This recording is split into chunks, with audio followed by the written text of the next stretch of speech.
बिस्मिल्लाहिर्रहमानिर्रहीम। अस्सलाम वालेकुम दोस्तों, मैं हूँ फ़ियार सईद। दोस्तों आज हम बचे हुए चावलों के साथ बहुत ही टेस्टी और प्रोटीन से भरपूर रेसिपी लेकर आए हैं। इंशाल्लाह आपको बहुत ही पसंद आएगी।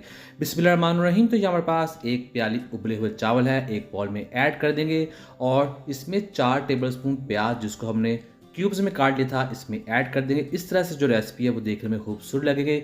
और इसी कटिंग में हमारे पास शिमला मिर्च है, 2 टेबलस्पून ये ऐड कर देंगे। 2 टेबलस्पून ही इसमें हम गाजर ऐड कर देंगे। और फिर इसमें हमारे पास 2 अंडे हैं, ये भी ऐड कर देंगे, इसमें बहुत सा प्रोटीन है। और फिर इसमें ऐड करेंगे पाउडर मसाले। तो सबसे पहले जाएगा इसमें नमक 1 टीस्पून लाल मिर्च का पाउडर ऐड कर देंगे। ज़ीरा जाएगा हाफ टी स्पून खुश्क धनिया पाउडर ऐड कर देंगे। और फिर इसमें मज़ीद पाउडर मसाले ऐड नहीं करने, इतने काफ़ी रहेंगे। फिर इसको हमने अच्छे तरीके से मिक्स कर लेना है। तो ये देखिए इस तरह से ये तैयार हो जाएगा। और इसके बाद बिस्मिल्लाहिर्रहमानिर्रहीम यहाँ लेंगे एक पैन और उसमें थोड़ा सा कुकिंग ऑयल ऐड कर देंगे। आप चाहे तो बटर के साथ भी ये रेसिपी बना सकते हैं। और जैसे ही ऑयल थोड़ा सा गर्म होगा तब हम इसमें इसे ऐड कर देंगे। बिस्मिल्लाहिर्रहमानिर्रहीम।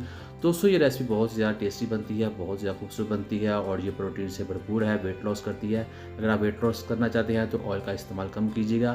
तो ये देखिए अब हमने इसको पका लेना है। ये देखिए नीचे ये जुड़ेगा नहीं, पहले आपने चेक कर लेना है। तो ये देखिए नीचे चिपका हुआ नहीं है। तो अब हम इसको पलटना कैसे है, तो एक प्लेट लेंगे, इसके ऊपर रख देंगे और इसको फ्लिप कर देंगे। पैन को फ्लिप करने के बाद दोबारा इसे ऐड कर देंगे। दोस्तों इसके अंदर अंडा है और आपने इसको लो टू मीडियम फ्लेम पर बनाना है और इसको आपने आस्ते से पकड़ने देना ताकि जो अंदर तक ये अच्छे तरीके से पक जाए। तो ये देखिए यहाँ हमने इसको पका लिया है, अब ये तैयार है। करते हैं डिश आउट। बिस्मिल्लाहिर्रहमानिर्रहीम। तो अल्हम्दुलिल्लाह बहुत ही टेस्टी, बहुत ही मज़ेदार। उम्मीद करता हूँ दोस्तों आपको आज की वीडियो पसंद आई। वीडियो को लाइक कीजिएगा, चैनल को सब्सक्राइब, अच्छे से कमेंट भी जरूर कीजिएगा। इंशाल्लाह आपको जवाब जो मिलेगा। तो दीजिए फ़ियाल सरी को इजाज़त। अल्लाह हाफिज़।